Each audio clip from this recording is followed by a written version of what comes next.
Hey y'all, it's your girl Millie Chun, and let's get into Carlos King's interview with British Williams. I think it's pretty good. So Carlos started off apologizing to British.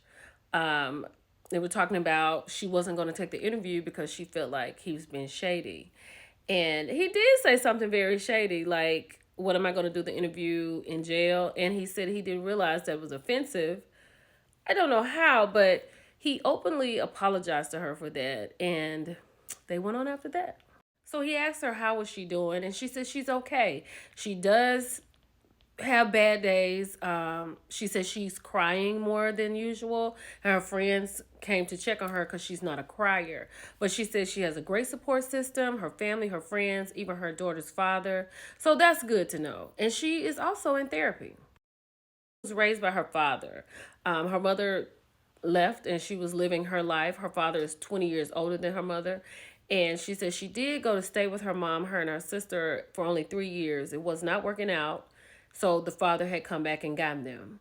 But she said it's ironic because now her mother actually lives with her and she's taking care of her mother. So she said she's giving her mother something that her mother never gave her. That's kind of, she said that her mother had a really bad drug problem, right? And even to this day, they kind of get along, but not well because her mother was like a kept woman. And Brittany says she's a hustler and she goes out and gets it and she figures it out. But they are working through that, and this is something that she's working through in therapy. And Brittany said this is why it's so important for her to be in her daughter's life because her mother was not in her life to teach her the things that she felt like she needed to learn from her mom. And it's so ironic because British has done something that's purposely taking her away from her daughter's life. So British said she wanted to go to school to be an anesthesiologist. Carlos said, "Why didn't you finish?" She said it was very hard, and eventually she met Lorenzo. She told a story of asking her mom to get a loan for her, and I guess her mother said no. British went ahead and got the loan and got the correspondence sent to her grandmother's house. When her mother found out about it, she called the school and told them she did not approve for her to get this loan because British didn't give her any of the money, and that's why she didn't go to school. And then Carlos asked her, "Did you forge her signature?" Like, this is where it all began for British. This is just what I think. So when she met Lorenzo, and with all this school stuff going on, he said, "Come go overseas with me to Russia to play basketball, and I will, pay for you to go to school." So that was the plan. And doing that, she ended up on Basketball Wives and became the first Basketball Wives that had a partner who was overseas. So she was trying to make a trade. Well, she made a trade. So as far as Lorenzo goes, Lorenzo cheated on her. She cheated on him. In 2020, she finally left. She packed up, moved out. He was upset, and then she went on and had a rant on Twitter. But now they're the best of friends. She said he's a great father to their daughter, and he is a good support system for her. So that worked out great. She met Jackie Christie in like 2013 in January, and she told her about she wanted to be on Basketball Wives. She said there were some Skype calls made in about April of 2013. She got Basketball Wives, and it went from there. Child, she said she feels like Basketball Wives doesn't give her her flowers. But honey, she said that her and Drea had got into it. She said sometimes the way Basketball Wives work, if someone doesn't like someone, they switch the girls out. But with her and Drea, they had got into it. British went and bought the copyright to Drea's swimsuit line and had it for 6 months before some girls on the show told Drea about it. British had nothing to play with. Said the politics of the show, Drea did not want her to be on the show. And Brandy and Drea had got into it because British was not on the show this particular season. And they were saying if we just get our stuff together, we don't have to have British back. I don't even think I remember them really getting into it. So Carlos asked her why she wasn't on Basketball Wives this season.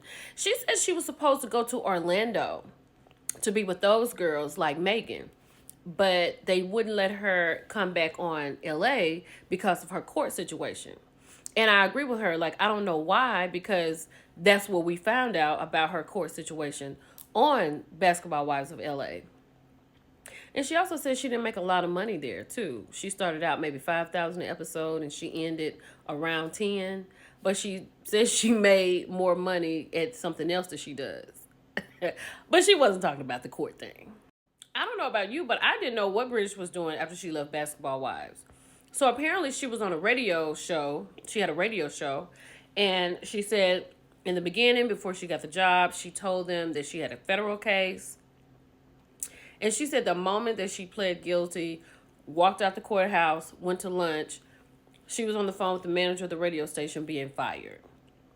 So I don't know what British is doing. Like, what could she be doing now to have income coming in before she leaves to go to prison?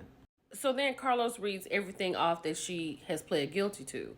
And she said in 2017, they found out that their dad was dying, and she let us know that she has a really bad gambling problem.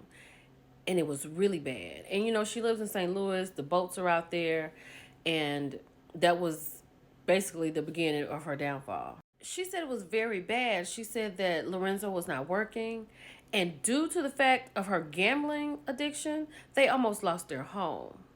Like, British was really out there trying to make it work. And then she met someone who said that she could fix credit, and then that's when she started talking about the CPN numbers.